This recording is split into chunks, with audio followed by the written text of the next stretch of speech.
একটাই, বসো বসো বসো বসো, চুপচাপ বসো বসো, বসতে বলছি বসো।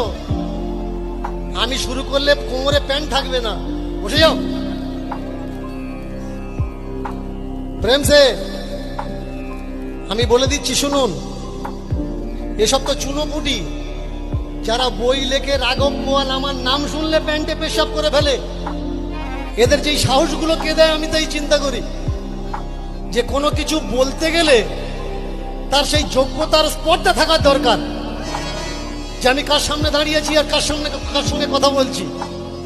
এদের এই ন্যূনতম বুদ্ধিটুকু নেই। আমি বলছি শুনুন, যদি কেউ মনে করেন শাস্ত্র নিয়ে আমার সঙ্গে ডিবেট করবেন, আস্তে আস্তে আস্তে আস্তে আস্তে শুনে নিন। Is my message, is my message, no call for you.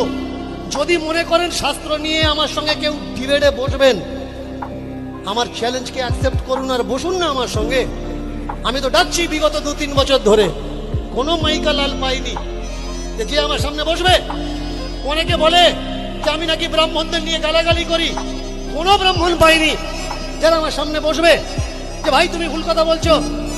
আপনারা আজকের এত বড় বড় পূজা করছেন, দুর্গা পূজা, লক্ষ্মী পূজা, কালী পূজা, যদি কোনো ব্রাহ্মণ এই হরিবাসর থেকে থাকেন, বলবেন শূদ্রের মঙ্গলের জন্য একটা মন্ত্র আমায় বলুন।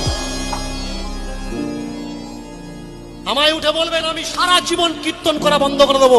আমি বলছি, আসলে দাঁড়িয়ে কথা দিচ্ছি, যে একটা মন্ত্র আমায় বলবেন, যে মন্ত্রে লেখা আছে শূদ্র ধনং বৃদ্ধি ভব, শুদ্ধ শ্রী বৃদ্ধি ভব, শূদ্র সম্পদ বৃদ্ধি ভব।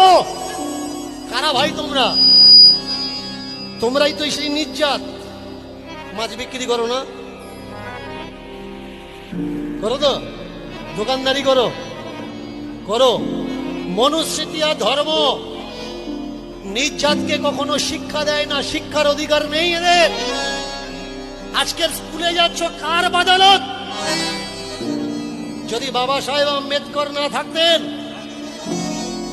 এই প্যান্টুলুন পরে স্কুলে যাওয়া লাগতো না, ছাঁটা কোমরে বেঁধে ভাঁড় গলায় বেঁধে ঘোরা লাগতো।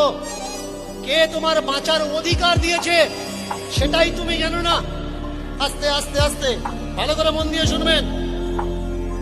বললো যখন কয়েকটা কথা বলছি, গীতা আপনারা মানেন? বলুন গীতা মানেন, এক বাক্যে বলুন। গীতা বর্তমানে শ্রেষ্ঠ গ্রন্থ হিসাবে আমরা মানি। গীতাতে ভগবান শ্রীকৃষ্ণ বলছেন, চতুর্বর্ণ ময়া সৃষ্টম গুণ কর্ম বিভাগস্য,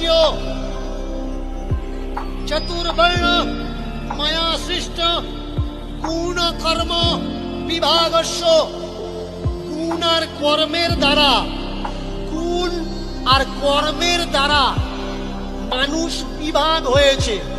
যে ব্যবসা করবে ও বৈশ্য, যে পূজা পাঠ করবে ও ব্রাহ্মণ। গীতা বলছে, আমার মুখের কথা নয়। তাহলে গীতাতে যদি ভগবান বলে কর্ম অনুপাতে মানুষের জাত হয়, সম্প্রদায় হয়, তাহলে এরা কারা ভাই? নার কাটার পরে বামনের ছেলে হয়ে যাচ্ছে। এদের মন্ত্র শেখা লাগছে না, কোন স্কুলে যাওয়া লাগছে না। নার কেটেছে মানে ও ব্রাহ্মণ।